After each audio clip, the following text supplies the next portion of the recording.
Olá, hoje é domingo, dia 29 de março de 2020, e esse é o primeiro bate-papo entre amigos brasileiros que moram fora do Brasil sobre a Covid-19, ou como tenho visto na imprensa brasileira, o novo coronavírus. A nossa ideia com esse papo é a gente trocar a nossa experiência. Em nossos países a crise começou um pouco antes do Brasil, alguns bem antes, outros pouco menos, e é a gente ajudar, trocar informação, tirar dúvidas, é tudo muito novo, e cada um vai contar um pouquinho a sua experiência para ajudar amigos, familiares e quem mais se interessar por esse vídeo aí no Brasil. Meu nome é Ronaldo, eu moro em Toronto, no Canadá, mudei para cá com a minha família, esposa e filhos, há 3 anos, estou confinado há praticamente 3 semanas, e meu horário local aqui, na hora que a gente grava esse vídeo, é 9 da manhã. A gente tem na conferência gente desde 8 da manhã em Chicago até 9 da noite em Singapura. Vou passar a palavra para os demais se apresentarem, e em seguida a gente vai começar o bate-papo. Olá, pessoal. Meu nome é Samuel. Eu moro em Singapura, um dos primeiros países aí que tiveram casos confirmados de Covid-19. E como o Ronaldo falou, a ideia aqui é a gente conseguir compartilhar um pouco das nossas experiências, do que eu tenho visto aí o governo de Singapura nesses últimos 2 meses, um pouco mais de 2 meses de medidas no combate ao vírus. Desde o dia 7 de fevereiro, que a gente está no sinal de alerta laranja aqui, então eu tenho trabalhado mais de casa e mantido aí o distanciamento social. Então, espero conseguir ajudar um pouco com a minha experiência e todos vocês. Olá, eu sou o Antônio Chu, vivo em Madrid, já estou aqui há 16 anos, vivo aqui com a minha mulher e com as minhas 2 filhas, e amanhã vai fazer 3 semanas que estou em confinamento em casa, e temos aqui na Espanha 6.528 mortos de coronavírus até agora. Oi, gente. Meu nome é Alice, eu sou de Belo Horizonte, Minas Gerais, e moro em Roterdã, na Holanda, há 19 anos e meio, com meu marido e meu filho. Aqui, eu, pessoalmente, estou há quase 4 semanas confinada, porque na primeira semana eu fiquei doente e não trabalhei. Mas a população está há 3 semanas num confinamento que se chama um confinamento inteligente, que não é o lockdown total. Olá, meu nome é Henrique, eu sou originalmente de Belo Horizonte, estou em Nova York há quase 24 anos. Curiosamente, eu estava no Brasil até na quinta-feira, voltei agora para Nova York no começo da parte mais aguda da crise. Aqui em Nova York, as coisas estão fechadas desde 2 semanas atrás, com autorização para visitas a farmácias e supermercados, mas parece que agora, possivelmente, o nível de isolamento vai aumentar, né? A gente vai ver como que vai desenvolver, como as coisas vão desenvolver durante esses próximos dias, mas há uma possibilidade de um fechamento ainda mais total das coisas. Olá, meu nome é César, eu sou mais um mineiro expatriado, eu moro nos Estados Unidos, na cidade de Atlanta. Como referência, foi onde a gente teve os Jogos Olímpicos em 1996. Eu estou aqui indo para a minha 2ª semana de confinamento. Eu também, voltei recentemente do Brasil, e a situação aqui em Atlanta, no estado da Geórgia, o número de casos está aumentando, ainda não é uma situação crítica, ainda não é uma das regiões muito críticas nos Estados Unidos, mas as medidas estão sendo tomadas da mesma maneira como nos outros estados para a gente tentar controlar a disseminação do vírus. Meu nome é Paulo Blanc, eu estou na região de Chicago, no subúrbio de Chicago, moro aqui há 7 anos, sou brasileiro de Belo Horizonte, e já hoje é meu 17º dia que eu estou confinado.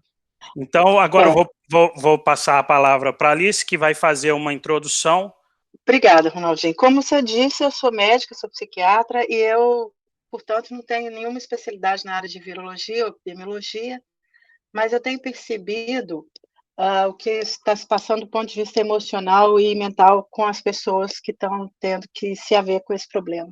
Uma coisa que tem me intrigado bastante, eu gostaria que cada um de nós falasse um pouquinho sobre isso, é um certo conflito interno nessa questão do Covid-19, porque é uma epidemia, uma pandemia, no caso, que, por um lado, no nível individual, ela não é assim tão perigosa. E aí infelizmente, pessoas na liderança colocam essa doença como uma gripezinha. Ela não é uma gripezinha, por quê? Porque existe os 15% da população que evoluem de maneira crítica e os 5 a 8% que precisam de respiração assistida, portanto, de CTI. Com isso, é uma doença que individualmente é branda, pode ser branda na maioria dos casos, mas que do ponto de vista coletivo ela é avassaladora. Portanto, a gente tem que haver com esse paradoxo. E aí eu queria saber de cada um de vocês como vocês pessoalmente estão lidando com isso e como que a população dos diversos países está lidando com isso. Eu posso começar. Aqui na Espanha tem uma consciência clara do que tu acabas de dizer, que sim, é algo que a maior parte da população provavelmente não vai ter, ou vai ser algo suave, algo, uma gripe, algo pior. Mas que tem muita gente que poderia ter consequências graves disso. Eu tenho 2 amigos daqui que tiveram coronavírus, tiveram a doença. São pessoas aí dos 40 e muitos, 50 e poucos, e superaram bem. Mas também tenho o pai de uma colega de trabalho, um senhor de 86 anos, que teve coronavírus e não superou bem. Ele foi para a UTI e daí morreu. E deixou 2 filhos que estão, obviamente, arrasados, e uma mulher, ainda por cima, uma senhora igualmente mais velha, e que por cima está preocupada que ela talvez tenha desenvolvido sintomas e tenha o mesmo destino do marido. A consciência é clara, então as pessoas sabem que a situação é assim, a nível individual pode que não tenha muito impacto, a nível coletivo pode morrer muita gente que de outra maneira não morreria.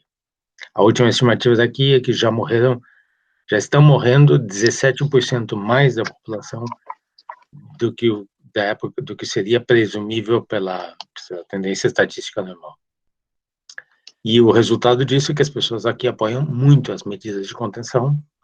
Não se vê ninguém na rua, não se vê ninguém correndo, não se vê ninguém andando de bicicleta. Todo mundo que pode está trabalhando desde casa, por internet, e está tentando fazer a sua parte para que isso passe o antes possível. Aqui não está tão crítico, eu ainda não vi ninguém próximo.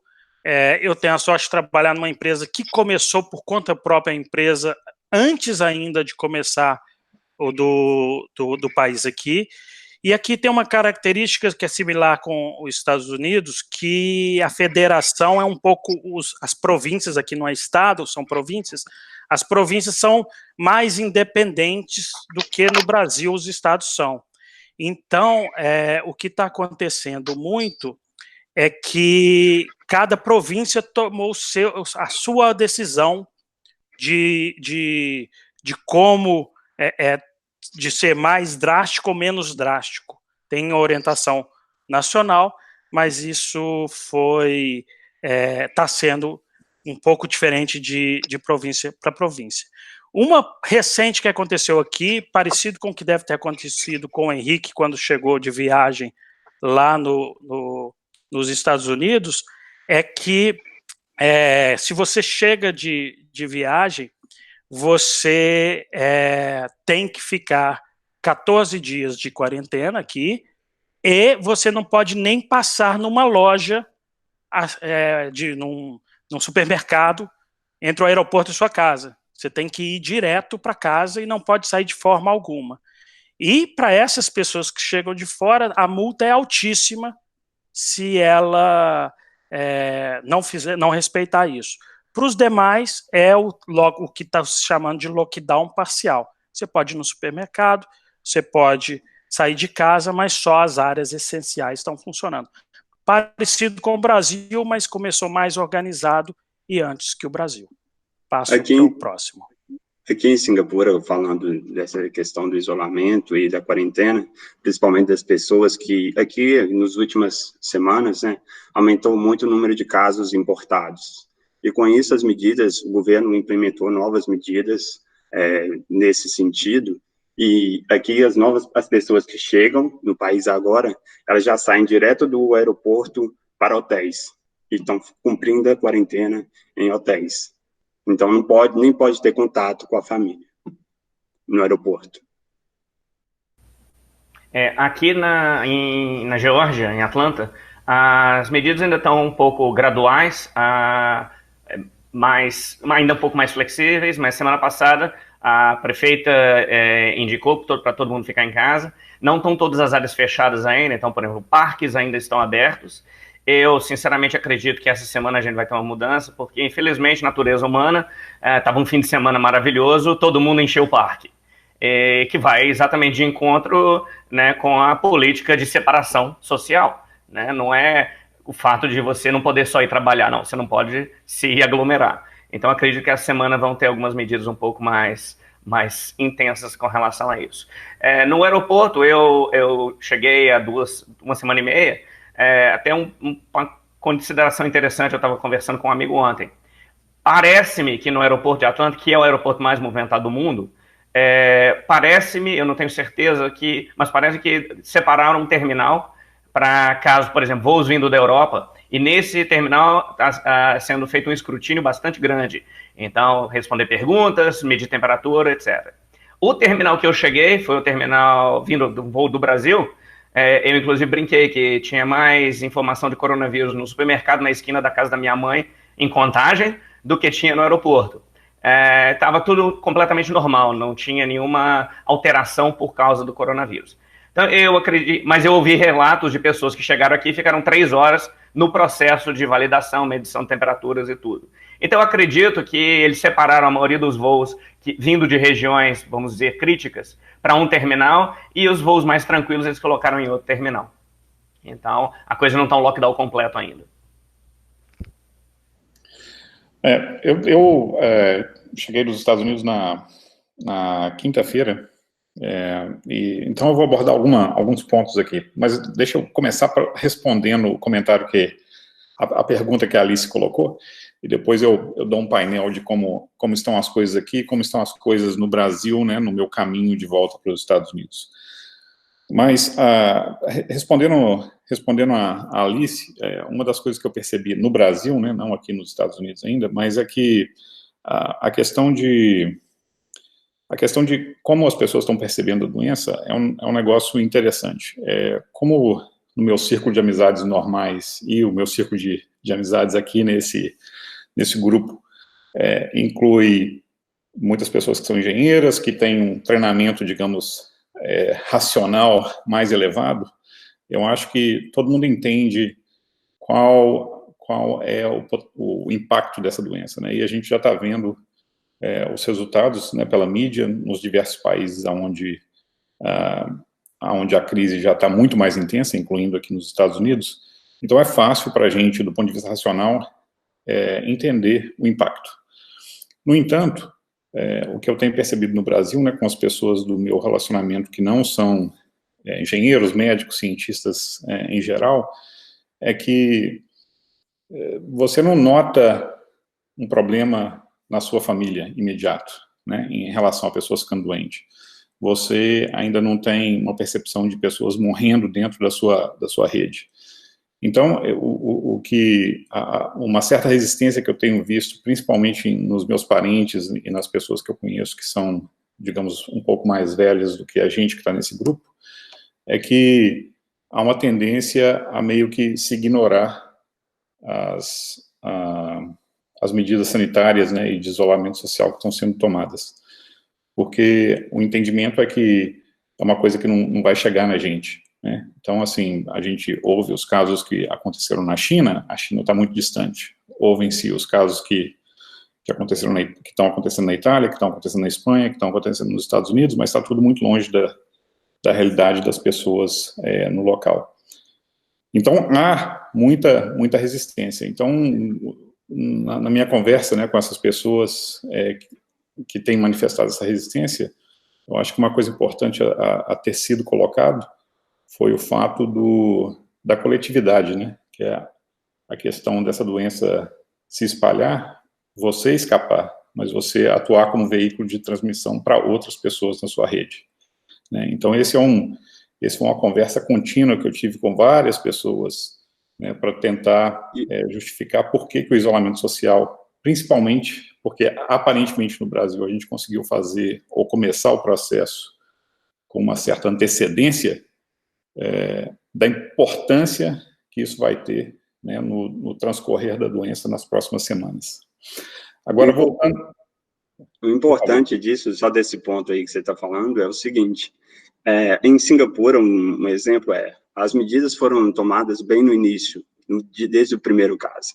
E o importante é das pessoas conseguirem entender que as medidas têm que ser tomadas e são muito importantes logo no início, para você conseguir conter e gerenciar essa doença. Porque se você demora muito, você chega nos casos de Itália e Espanha, que é o que a gente não quer. Então, essa consciência social do grupo aí, é muito importante ela ser tomada e entendida o quanto antes.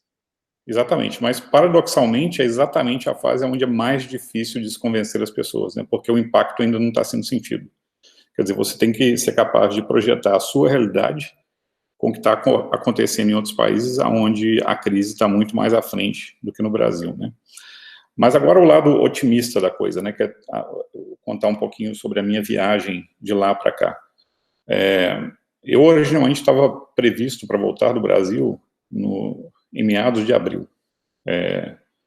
Mas como eu tenho dupla cidadania, o Departamento de Estado americano publicou uma diretiva nessa semana, indicando para todos os cidadãos americanos voltarem para o país, porque existe a possibilidade de fechamento total das fronteiras. Como minha esposa é americana e minha vida profissional é aqui nos Estados Unidos, eu resolvi que seria indicado que eu voltasse. E eu comecei o processo de voltar na terça-feira da semana passada, aliás, na segunda-feira da semana passada, quando eu remarquei a minha passagem. E foram 3 dias até eu conseguir embarcar para os Estados Unidos, porque o que está acontecendo no Brasil é que realmente, pelo menos em Belo Horizonte e em São Paulo, onde eu tive a oportunidade de ver, é que, em geral, as medidas de isolamento social e de fechamento dos negócios estão funcionando, né? Então, na minha primeira tentativa de vir para os Estados Unidos, a malha aérea do Brasil já foi, né, comprimida ao máximo. E foi exatamente no dia, né, para o qual eu estava vindo para cá que aconteceu. Então, a minha primeira tentativa, o voo para São Paulo foi cancelado. E aí, remarcado para o dia seguinte. No dia seguinte, o aeroporto de Confins já estava basicamente fechado, né, com um número mínimo de voos acontecendo, mas o meu voo foi para São Paulo. Só que, a 10 minutos do embarque, eu estaria vindo por Nova York, por Houston, que vai ser um dos voos que a United vai estar mantendo entre os Estados Unidos e o Brasil. Só que o voo de Houston para Nova York foi cancelado, e aí eu optei por ficar em São Paulo e tentar viajar para Nova York no dia seguinte. Então eu tive a experiência também de ver Confins na minha chegada, e assim, Confins estava exatamente do jeito que eu esperaria, né, que é com um tráfego mínimo, e na chegada em Guarulhos, já tendo viajado de Guarulhos várias vezes, era absolutamente claro que eles já estavam também em processo de fechamento total, com os estacionamentos vazios, com a infraestrutura toda diminuída, e você via que o tráfego era basicamente pessoas como eu, né? Quer dizer, eu não sou, pela minha dupla cidadania, eu não sou estrangeiro no Brasil, mas o grosso das pessoas eram estrangeiros que estavam voltando para os seus respectivos destinos. Henrique, deixa eu contar um pouquinho aqui da Holanda também. Uhum. Aqui a gente também tem uma coisa similar, porque a Atlanta, porque nós não somos o maior aeroporto da Europa, é Frankfurt, mas a gente tem o segundo, que é Schiphol.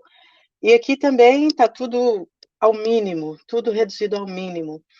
A Holanda tem um esquema de lockdown um pouco diferente dos outros países vizinhos, porque o governo optou por um lockdown parcial desde o início. Eles chamam de lockdown parcial ou lockdown inteligente, em que o óbvio é sempre igual, as profissões fundamentais e essenciais continuam rodando, mas se você precisa, você ainda pode sair se você mantiver 1,5 metro, idealmente até 2 metros de distância da pessoa com quem você vai encontrar. Semana passada teve o mesmo fenômeno de Atlanta, que também fez um fim de semana maravilhoso. Hoje, esse fim de semana também está assim, mas no fim de semana passado saiu todo mundo, foi para a praia, foi para os parques, falou, ar livre, pode. Mas não é bem assim, porque se todo mundo pensa assim, fica cheio, não dá para manter a distância. Então, o premier foi à televisão e deu um sabão no pessoal. É ótimo isso, porque aqui a gente não tem essa autonomia das províncias, mas nem tem por quê, porque nós somos um micropaís, nós temos mais ou menos 17,5 milhões de habitantes, é São Paulo, Holanda é São Paulo. Então, o premier ainda lida com as coisas e as províncias são o quê? São bairros, vamos dizer assim. Então, a coisa aqui está bem unificada. Agora, o grande problema aqui é que hoje ou amanhã nós vamos atingir nosso máximo de leitos de CTI. A Alemanha ofereceu, porque a Alemanha é um dos países da Europa que tem o índice de leitos de CTI por habitante mais alto, eles ofereceram para nós, para a Holanda, para pegar para pacientes nossos transferidos, o que foi super legal. A Europa, infelizmente, apesar dos países serem autônomos, como as federações, por exemplo, Canadá e Estados Unidos, eu estou achando aqui que a União Europeia, a cabeça, não está muito bem coordenando as coisas, porque essa questão dos CTIs poderia ser melhor coordenada do ponto de vista do governo central da União Europeia. Mas os governos centrais dos países, eu tenho achado que eles estão lidando com a crise de uma maneira muito boa. A população depende muito da cultura, né?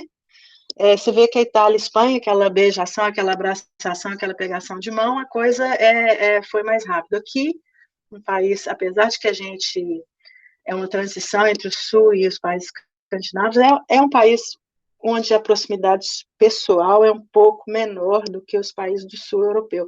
Então, existe essa proteção. O Japão, por exemplo, com essa coisa de cumprimentar, sim, teve uma grandíssima vantagem, os países orientais, de modo geral. A China não, por quê? Porque o espaço pessoal do chinês é mínimo. O espaço pessoal do chinês não passa do ombro dele. Então, eu acho que tem essa questão cultural também. O que vocês acham? Deixa eu falar, mas antes da gente mudar para esse tema do cultural, como o Paulo Blanc ainda não falou, vamos deixar ele falar a primeira parte dele.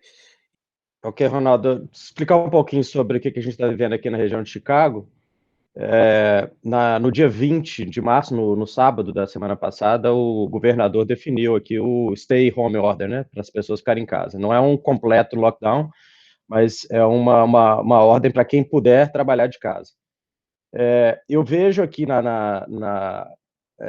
no meu círculo de relação, tanto brasileiros quanto americanos, quanto outras pessoas de outros países aqui, todo mundo seguindo, atendendo muito bem. Então, assim, as pessoas, quem pode trabalhar em casa, quem não tem trabalho na área médica, quem não trabalha em hospital, ou quem não trabalha em operação de industrial, que não pode parar, está todo mundo trabalhando de casa. Isso independentemente. Eu acho que é um pouco do que a questão do que a Alice colocou, entre a relação entre o coletivo e o pessoal, porque uma coisa interessante é que as famílias brasileiras às quais a gente tem contato, nós não temos os nossos pais aqui. Então, a maioria das famílias, os pais e as mães são da idade entre 35 e 50 anos. Então, nossas famílias não são no grupo de risco, mas todos nós estamos seguindo as orientações. Eu não conheço ninguém que está falando, não tem problema, eu vou sair por aí, não vou, isso não vai me afetar.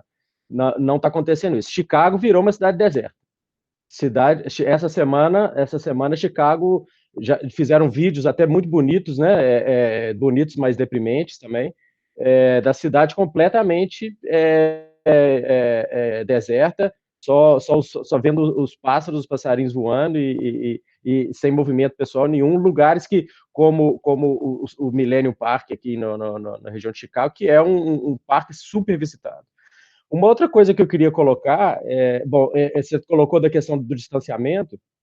Aqui, Chicago, o primeiro caso foi na sexta-feira, dia 19, e hoje já são mais de 2.000 casos. Então, a gente não. Mas na minha cidade, uma cidade de 50 mil habitantes, só tem 3 casos. A gente não tem caso da proximidade do nosso relacionamento.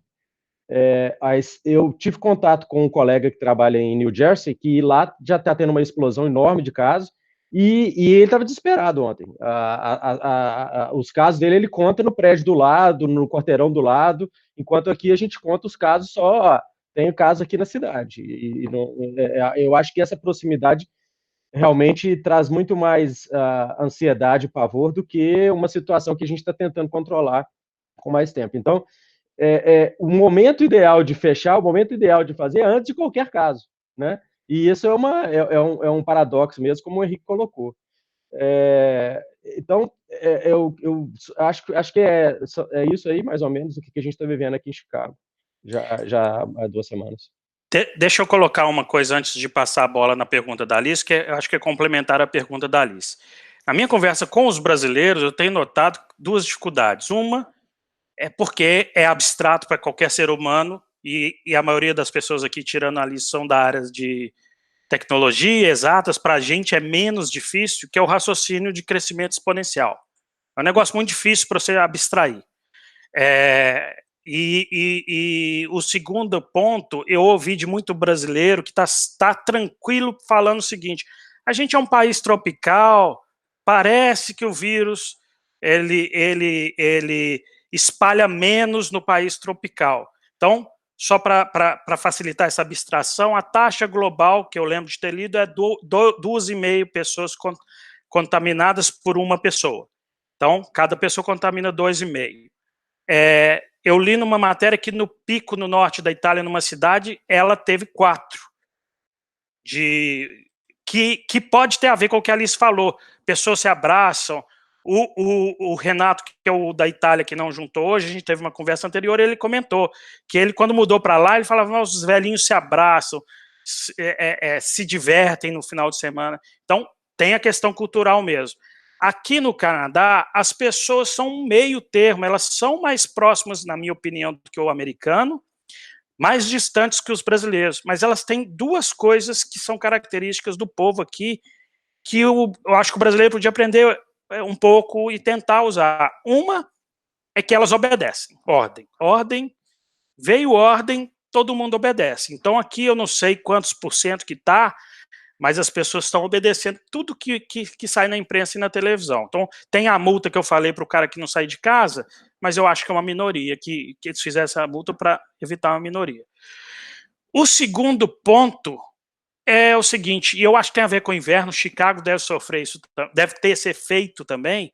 As pessoas são solidárias porque elas vivem um período tão fechado no inverno que uma tem que ajudar a outra, até tirar a neve da frente da casa quando uma viagem, coisas assim, que o senso de comunidade eu acho que é um pouco maior. Então, é uma coisa que talvez esse vírus ajude as pessoas a exercitarem. Pensar menos no seu caso pessoal, a sua empresa que está com dificuldade de pagar as contas, todo mundo sabe disso, tem vários problemas, mas o coletivo precisa agora que todo mundo haja pensando no bem comum, que é achatar a tal da curva. A gente não explicou o que é isso aqui, acho que a maioria já sabe, mas é distanciamento social para não ter o pico que vai sobrecarregar o sistema de saúde. Eu queria falar desse negócio da obediência de ordens. Inclusive, o Brasil é um país um pouco infantil, né? Não só infantil, eu estou falando aqui no coletivo, porque, historicamente, né, eu que estou aqui na Europa, a gente vê essa diferença. O Canadá, eu não sei explicar, mas eu estou pensando em Europa e Brasil, em termos de história. Então, você pensa um velho e uma criança, ou um adolescente jovem. E nesse ponto, eu acho até, tenho até pensado esses dias que essa coisa infelizmente, do nosso governante ter falado Brasil não para, tipo Milão não para, que foi o grandíssimo erro da Itália, ele está repetindo, não entendo porque o camarada está repetindo, mas no ponto de vista do brasileiro, eu tenho pensado isso até é bom, porque o brasileiro fica fazendo piadinha na internet o dia inteiro, seguindo o que está acontecendo para fazer um meme que vai viralizar, não sei o que é a ideia do brasileiro, e ele está sabendo. Aí ele fala, o meu governante é meu rei, a atleta não vai morrer, mas ele fica dentro de casa. Por quê? Porque ninguém manda em mim, eu faço o que eu quiser, é aquela coisa de ser um rebelde. Eu acho que isso pode ser, porque as notícias que têm chegado do Brasil são boas. Eu acho, quando a gente vai falar muito do que está acontecendo, o que o povo brasileiro está fazendo, e igual você está falando, as notícias são boas, é muito do que aqui em Singapura, ou então nos Estados Unidos, ou em outros lugares onde vocês estão, o governo ajuda a gente, o governo, você confia no governo, e você segue todas as regras que o governo te propõe. Mas, então, você ainda tem essa relação, uma relação muito boa com o governo. No Brasil, todo o brasileiro tem muito daquela questão, o governo nunca me ajudou, não faz por mim, então ele tem muito do brasileiro de fazer por si mesmo, de tomar conta de si, porque ele sabe que ele não pode contar sempre com o governo, que ele tem que fazer por si mesmo. Então é isso que eu tenho visto muito dos meus familiares fazendo. Tudo bem, o governante não vai fazer, mas eu tenho que tomar conta de mim mesmo e dos meus familiares. Eu acho que foi o Ronaldo que compartilhou ontem um link que mostrava como que estava o distanciamento social no Brasil, né? E a indicação é que, né, por movimentação dos celulares, né, é que em torno de 60% da população está se mantendo em recolhimento, né, está tentando se manter socialmente distante, que é uma coisa boa, que como a Alice falou mesmo, né, o brasileiro tem muito essa coisa do rebelde, do independente, pô, tá um dia bonito, eu vou pra praia, né, vou pro parque, vou pro boteco tomar cerveja com os meus amigos. Mas, de certa maneira, eu acho que também é a questão do, né, tudo que a gente não conhece, a gente tem medo, né, então o fato de, né, essa coisa muito grande, e é fato, né, é um vírus, é um coronavírus, todo mundo conhece a família do coronavírus. Sim, mas esse é um vírus que sofreu uma mutação. Ninguém sabe o que vai acontecer porque não existem muitos estudos, os estudos começaram agora. Então, fica esse receio na cabeça das pessoas, tanto aqui quanto no Brasil, eu diria no mundo inteiro, né? Do tipo, o que pode acontecer? Eu acho que isso também acaba auxiliando um pouco as pessoas pensarem duas vezes antes de ser o completo rebelde e eu vou fazer o que eu quiser e eu não vou ligar para ninguém. É muito importante pensar nisso, é muito importante tomar esse cuidado, porque exatamente como é uma situação ainda não vivida pela gente, ontem o ministro da Saúde comentou isso, né? Não é uma gripezinha, né? Quando a gente teve o H1N1, a gente tinha um medicamento. A gente sabia que era um vírus que espalhava muito, era um vírus que matava muito, mas existia um medicamento para cuidar. Coronavírus não existe ainda, né? Então, tem que levar isso em consideração, tem que tratar de maneira séria, né? Usa rápido. O que comentou a Alice, que na Itália houve a ideia, Milão não pode parar.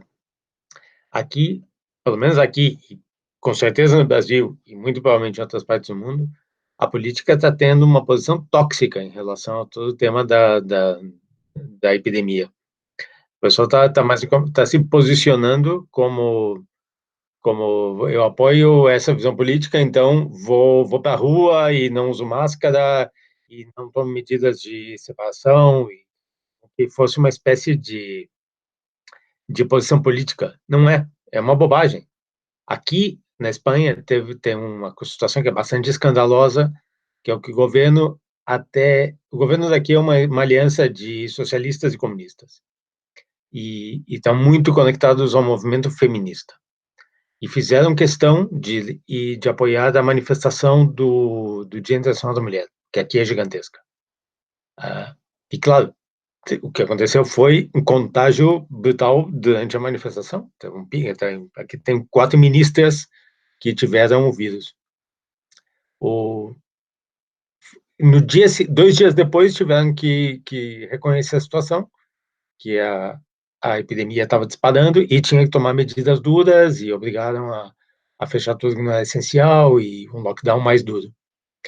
Isso não tem nenhum sentido, isso não é um tema político, é um tema de saúde pública, é um tema de vida de pessoas. Aqui todo mundo tem que tomar, a nível individual e a nível coletivo, as decisões óbvias de vou evitar o possível, vou fazer o possível para evitar espalhar esse vírus. A minha percepção é que, né, pegando um gancho aí no que o Antônio falou, é que, apesar de uma certa disfunção, né, no nível federal, tanto aqui nos Estados Unidos quanto no Brasil, o que eu observei lá e que tenho observado aqui é que, pelo menos na classe média, existe uma percepção maior às autoridades médicas, sanitárias e científicas do que ao que os políticos, né, do nível federal têm falado. E isso é importante, né, porque, apesar da disfunção, a população realmente parece, né, que está observando as medidas de isolamento social. E talvez isso seja mais importante, né, no desenrolar da crise, para um refinamento da população, que é o que a Alice estava falando, né? Se a gente comparar o nível de maturidade das sociedades, a sociedade brasileira tem um nível de maturidade menor, né? E eu acho que essa crise pode ser que, né, no desenvolver, né, à medida que as pessoas forem observando que essas medidas realmente vão ter um impacto, possam servir para refinar a sociedade como um todo em outras questões, além, né, desse problema de crise que a gente está enfrentando nesse momento.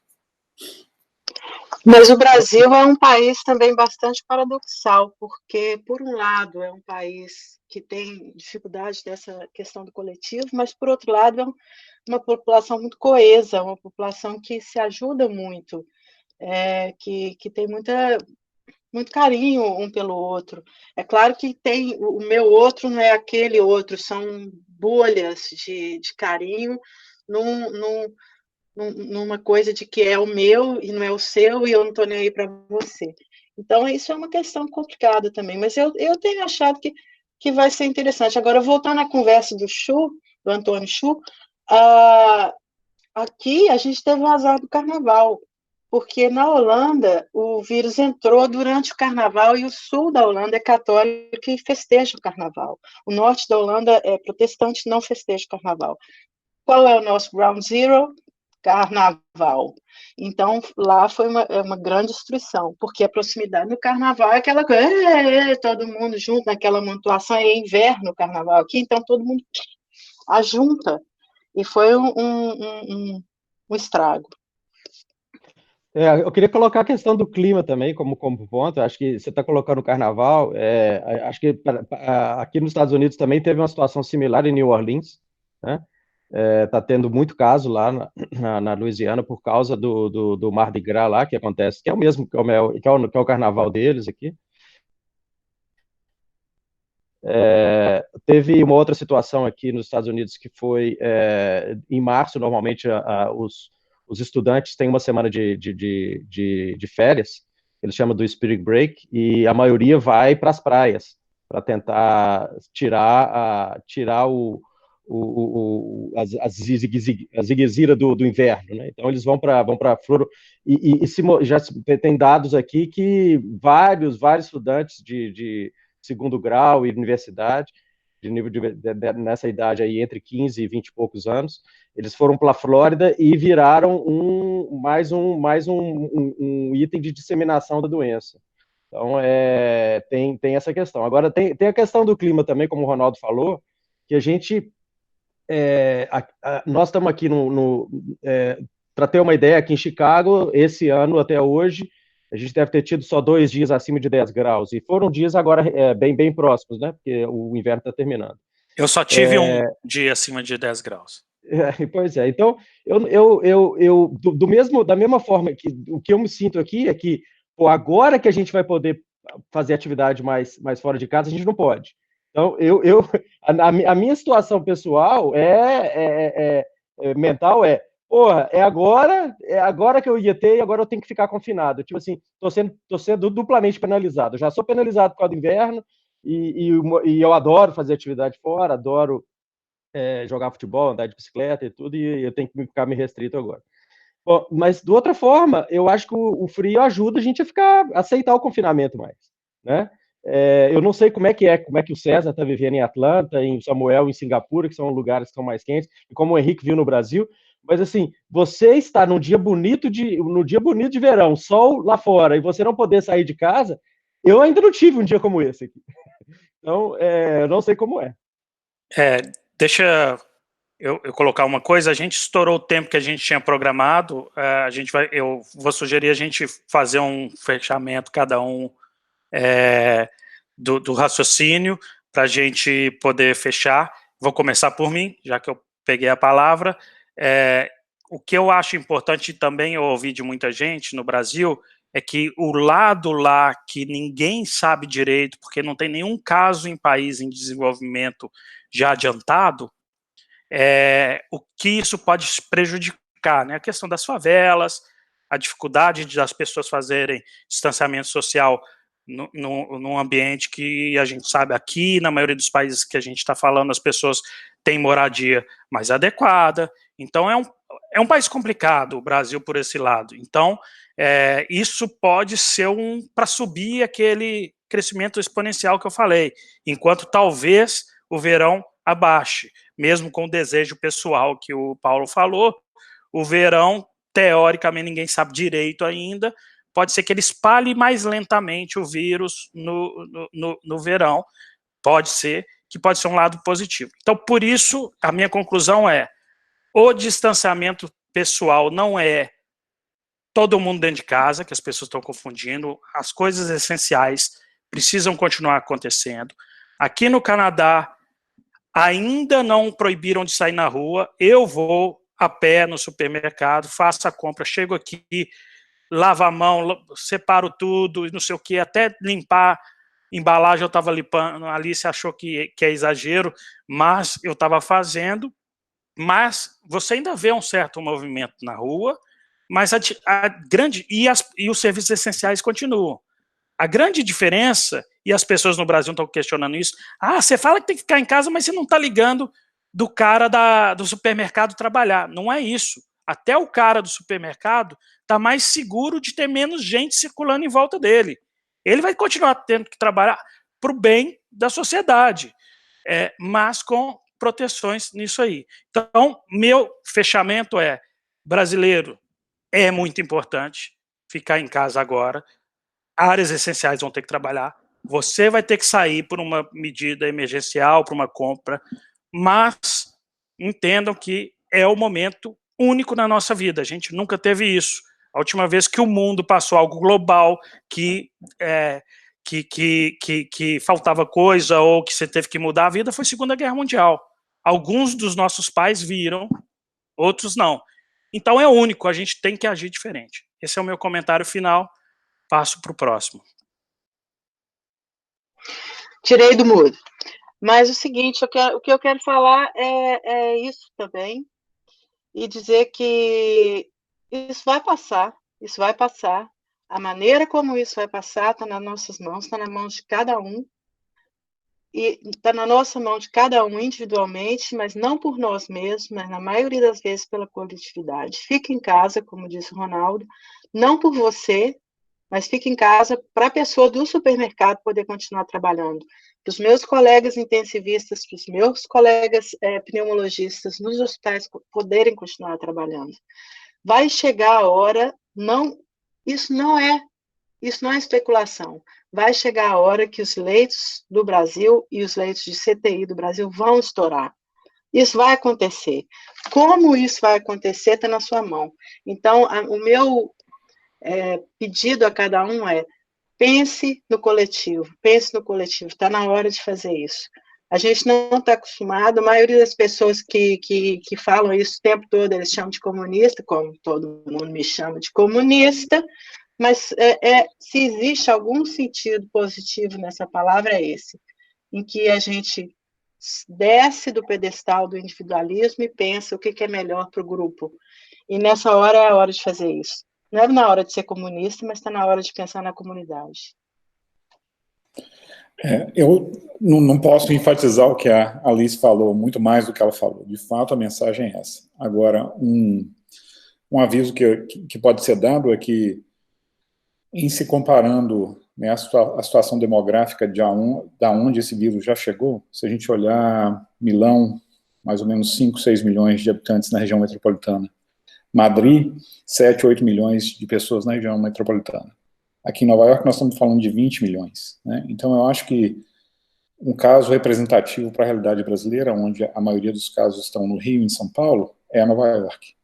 Então essa semana e a próxima semana vai dar uma noção, né, de como um sistema de saúde que está mais ou menos funcional, né, porque o governo de Nova York realmente tomou as rédeas disso, como que ele vai reagir, né, aos casos que estão acontecendo aqui. Então isso vai servir de alerta, né, para as autoridades sanitárias brasileiras, principalmente nas 2 ou 3 ou 4 ou 5 maiores cidades brasileiras, de como que a coisa vai desenrolar num lugar de densidade populacional tão alta quanto a gente vê no Brasil. Né? Então, fiquem em casa. Continua. Aqui, a Espanha é um lugar de festa, que é um país de festa bastante intensa e o pessoal tem muito orgulho de fazer muita festa. E é um país meio desorganizado, é uma coisa muito brasileira em certo sentido. Nada disso é o que se está vendo nesse período agora do coronavírus. Que é um país que está tendo uma disciplina extraordinária, é um país que está demonstrando uma solidariedade notável, e é uma solidariedade que se vê em coisas como, por exemplo, todas as noites o pessoal sai às 8 da noite para aplaudir os médicos e o pessoal que está trabalhando e que não pode, de alguma maneira, que tem que continuar enfrentando a primeira linha da batalha para que o resto possa ficar aqui em casa tranquilamente. Ontem, aliás, também se celebrou, todo mundo cantando da janela, parabéns para você, para o Amancio Ortega, que é um empresário, o dono da Inditex, da Zara, que doou milhões e milhões de máscaras, de ventiladores, de equipamentos para hospitais, está fazendo um esforço notável de contribuir a nível pessoal com o dinheiro dele para que isso passe o antes possível. A gente vai sair dessa, todo mundo vai sair dessa em todos os países, mas vai sair com solidariedade, vai sair trabalhando juntos e vai tentar ser o mais disciplinado possível para que ninguém que não precise, que não possa aguentar essa situação, não tenha esse vírus. Um comentário, vocês estavam falando sobre a temperatura, né, sobre o clima. Aqui na região, em Singapura, é um clima quente, e os países da região são todos quentes, com climas parecidos também, bem quentes. E o que a gente tem visto é que a doença continua se espalhando a uma taxa alta. A Indonésia está com uma situação muito grave, e a Filipinas também, então, com uma situação muito grave de coronavírus lá. Então, eu não acredito muito, pode ser que o vírus haja de uma forma diferente nesses países, mas eu não acho que ele vai ser tão brando assim como algumas pessoas esperam. Uma mensagem, nesse momento, eu acho que o que todos têm que entender é dessa importância, desse distanciamento social e das medidas que todos os nossos governantes propõem, que a gente tem que adotar e seguir todas essas medidas, e entender uma mensagem que o governo de Singapura tem passado constantemente, é entender que essa vai ser uma batalha longa e que a gente tem que estar aí firme, seguindo essas medidas, e entender que vai ser longo, mas juntos a gente vai conseguir vencer. Uma coisa que eu queria comentar é aquela, né, independente da estatística da doença, da mortalidade, eu acho que quando atinge a gente, né, a estatística é 100%, né? Então, se a morte é 1%, mas se foi a minha mãe que morreu, para mim isso é 100%. Então, acho que é muito importante isso. A gente tem que pensar no sentido de coletividade e pensar que se a gente é impactado, o impacto é extremamente grande. Assim como o nosso vizinho, se ele for impactado. Então, né, eu posso ser jovem, saudável, o risco para mim é muito pequeno, mas existem pessoas ao meu redor que podem não ter esse mesmo benefício e podem estar muito mais em risco.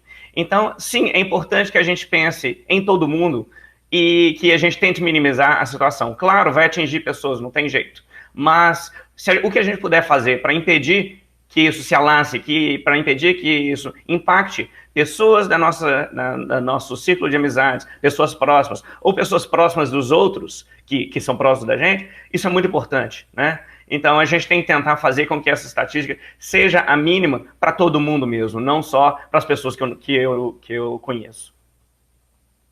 Ah, ok. Vou falar bem rápido, então. Então, assim, eu acho que o recado é para ficar em casa e me preocupa um pouco como que é a reação do microempresário em cada local, porque não sei até quanto que o microempresário se sente amparado nessa situação dos governos para poder ficar em casa e mesmo assim, eu sei que a preocupação que eles têm, como que ele paga o salário dos empregados dele, mas está claro para todo mundo aqui que quanto mais radical a gente toma uma ação agora, menos problema a gente vai ter no futuro. Então, um recado para os meus queridos familiares e amigos brasileiros é, por favor, fiquem em casa, quem puder.